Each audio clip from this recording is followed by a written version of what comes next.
Class 11th। आज का हमारा टॉपिक है एंथैल्पी ऑफ रिएक्शन, अभिक्रिया की एंथैल्पी। सबसे पहले देखते हैं कि एंथैल्पी का डेफिनेशन क्या होता है। एंथैल्पी को किससे शो करते हैं? एच से। स्थिर दाब पर किसी निकाय की आंतरिक ऊर्जा एवं दाब आयतन के गुणनफल के संयोग को क्या कहते हैं? एंथैल्पी। यहाँ पर ई किसको शो कर रहा है? आंतरिक ऊर्जा को।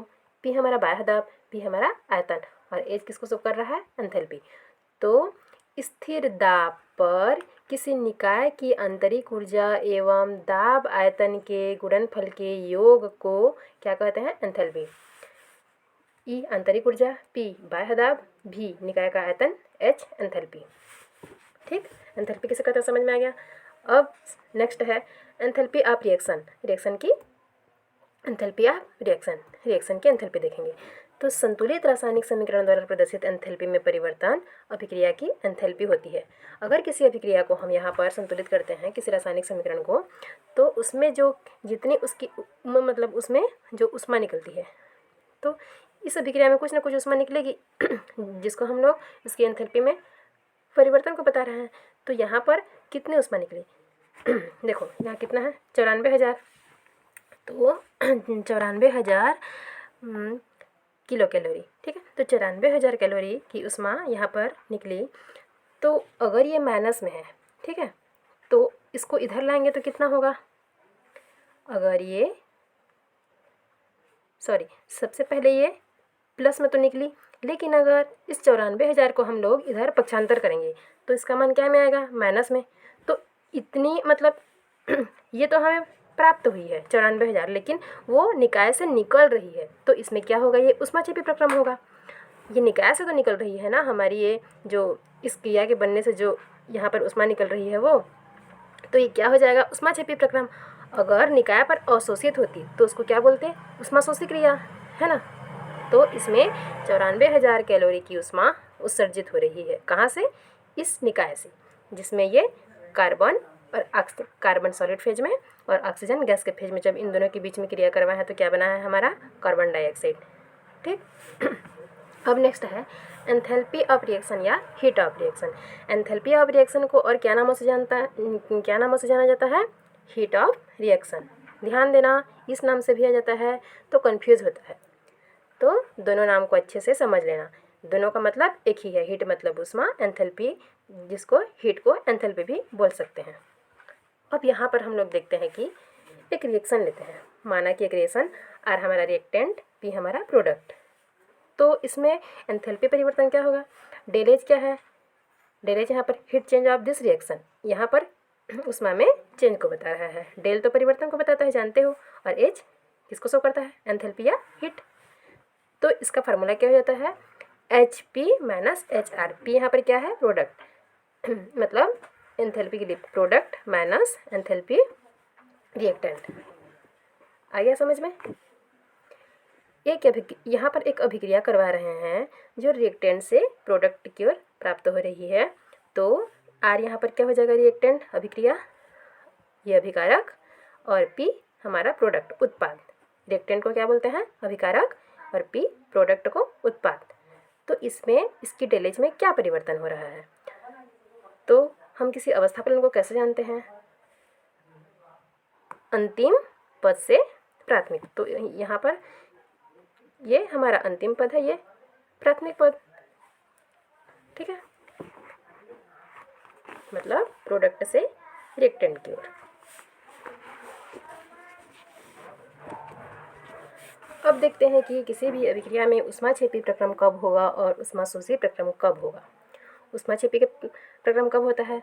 जब निकाय से ऊर्जा उत्सर्जित होती है, बाहर निकलती है। तो अगर बाहर निकलेगी, अगर निकाय से ऊष्मा ही बाहर निकलेगी तो उसका मान नेगेटिव में ही आएगा। क्यों? क्योंकि एनर्जी बाहर निकल रही है। तो एनर्जी बाहर निकल रही है तो उस प्रक्रम को क्या कहेंगे? ऊष्माक्षेपी प्रक्रम। अगर डेल एच का मान पॉजिटिव आता है, अर्थात एनर्जी अवशोषित हो रही है, मतलब निकाय की ओर आ रही है, तो उसको क्या बोलेंगे? एंडोथर्मिक। एंडोथर्मिक का मतलब क्या है हिंदी नाम? ऊष्माशोषी। और एक्सोथर्मिक का ऊष्माक्षेपी प्रक्रम। ठीक है, तो ऊष्माक्षेपी क्रिया किस कंडीशन में होता है और ऊष्माशोषी क्रिया किस कंडीशन में होता है, ये समझिए। ऊष्माक्षेपी क्रिया कब होता है? जब हमारा एंथैल्पी के लिए उसके रिएक्टेंट का मान उसके प्रोडक्ट के मान से मोर हो, मतलब एंथैल्पी रिएक्टेंट का मान उसके प्रोडक्ट के मान से ज़्यादा हो, तब के कंडीशन में हमारा प्रक्रम क्या होगा? ऊष्माक्षेपी।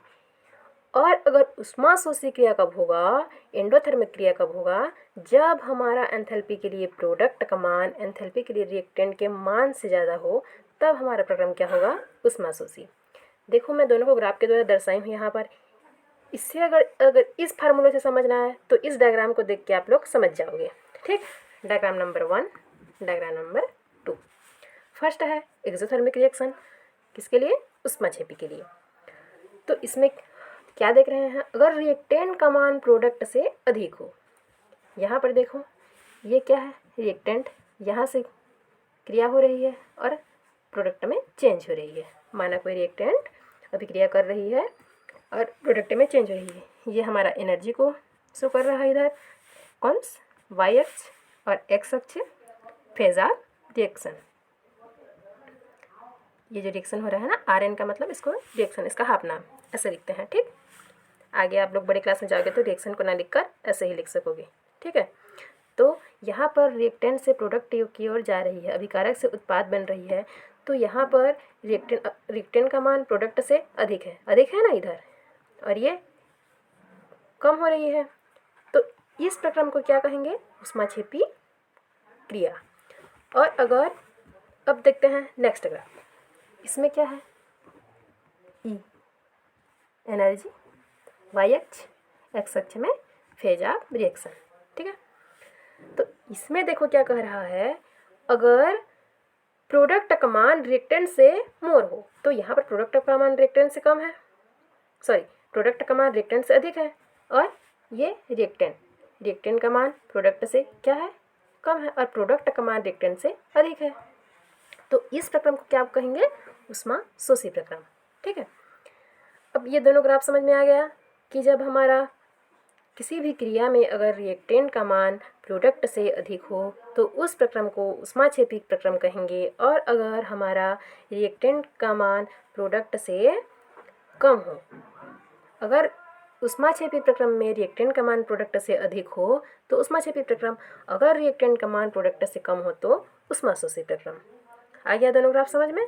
ठीक, अब देखते हैं इसका एग्जाम्पल कि कब के कंडीशन में हम इसको ऊष्माक्षेपी कहेंगे और कब हमारा डेल एच का मान इसका प्लस माइनस में देखेंगे। ठीक है, फर्स्ट एग्जांपल है सोडियम हाइड्रोक्साइड एक्वाफेज में, जिसको हाइड्रोक्लोरिक अम्ल भी एक्वाफेज में है। अगर इन दोनों के बीच हम रिएक्शन करवाते हैं तो क्या प्राप्त होती है हमको? सोडियम क्लोराइड और H2O वाटर। ठीक है, जो कि कितनी ऊष्मा इसमें प्राप्त हुई? 13 किलो कैलोरी। यहाँ पर कितना हीट रिलीज हो रही है? 13 किलो कैलोरी। तो यहाँ पर हमको 13 किलो कैलोरी ऊष्मा यहाँ से यहाँ जाने में प्राप्त हुई। अब इसको प्लस को हम लोग इधर लाकर पक्षांतर करेंगे तो माइनस होगा। तो अगर डेल एच में परिवर्तन माइनस हो जाता है, मतलब इसमें इतना निकल रही है, तो कहाँ से? प्रक्रम से ना, तो प्रक्रम से निकल रही है तो प्रक्रम का मान क्या हो जाएगा? हमारा डेल एच का जो एंथैल्पी में परिवर्तन है वो तो नेगेटिव में ही आएगा, क्योंकि यहाँ से ऊष्मा उत्सर्जित हो रही है, निकल रही है, तो कमी आएगी। तो कमी आएगी तो इस प्रक्रम को क्या बोलेंगे? एक्सोथर्मिक। ठीक है, अब नेक्स्ट देखते हैं, तभी इसका मान क्या आएगा? माइनस में। तो 13 किलो कैलोरी अगर ऊष्मा उत्सर्जित हो रही है तो उसका मान माइनस में क्यों आएगा? क्योंकि यहाँ से कमी को बता रहा है ना। अब देखते हैं एंडोथर्मिक। एंडोथर्मिक में क्या होता है? यहाँ पर कार्बन सॉलिड फेज में, वाटर गैस फेज में, इन दोनों के बीच क्रिया करवा देते हैं हम, तो क्या प्राप्त होती है? कार्बन मोनोऑक्साइड गैस के फॉर्म में और हाइड्रोजन गैस प्राप्त होती है। ठीक है, तो इसमें क्या हो रही है? इसमें डेल एच का मान -30 किलो कैलोरी। ठीक है, तो यहाँ पर कमी आ रही है, मतलब यहाँ से यहाँ रिएक्शन करवा रहे हैं तो कमी, तो उसमें हमको निकाय पर एनर्जी की आवश्यकता है। तो यहाँ पर हम क्या करेंगे? उसी 30 किलो कैलोरी को एब्जॉर्ब करेंगे, यहाँ पर अवशोषित करेंगे। किस पर? निकाय की ओर।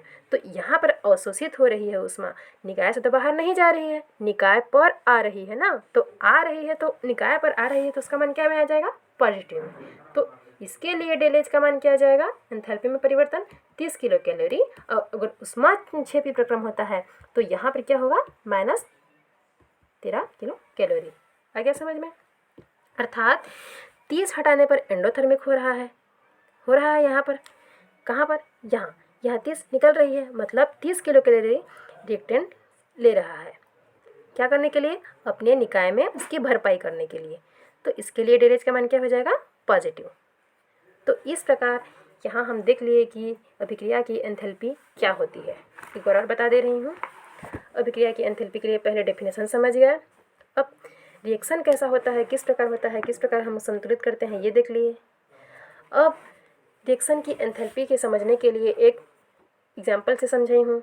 रिएक्टेंट से प्रोडक्ट की ओर जा रहा है, तो अगर प्रोडक्ट माइनस रिएक्टेंट होता है तो हमारे एंथैल्पी में परिवर्तन होता है। नेक्स्ट क्या देखें, ऊष्माक्षेपी प्रक्रम और ऊष्माशोषी प्रक्रम किसको कहते हैं, ये देखें कि कब के कंडीशन में हमारा ऊष्माक्षेपी प्रक्रम होता है और कब के कंडीशन में हमारा ऊष्माशोषी प्रक्रम होता है। ऊष्माक्षेपी प्रक्रम में रिएक्टेंट का मान प्रोडक्ट से अधिक होता है, ऊष्माशोषी प्रक्रम में रिएक्टेंट का मान प्रोडक्ट से कम होता है। कन्फ्यूज मत होना ना, ध्यान देना। अब इसके लिए एग्जाम्पल देख लिए कि ऊष्माक्षेपी प्रक्रम क्यों नेगेटिव में आता है और ऊष्माशोषी प्रक्रम क्यों पॉजिटिव में आता है। ठीक, धन्यवाद।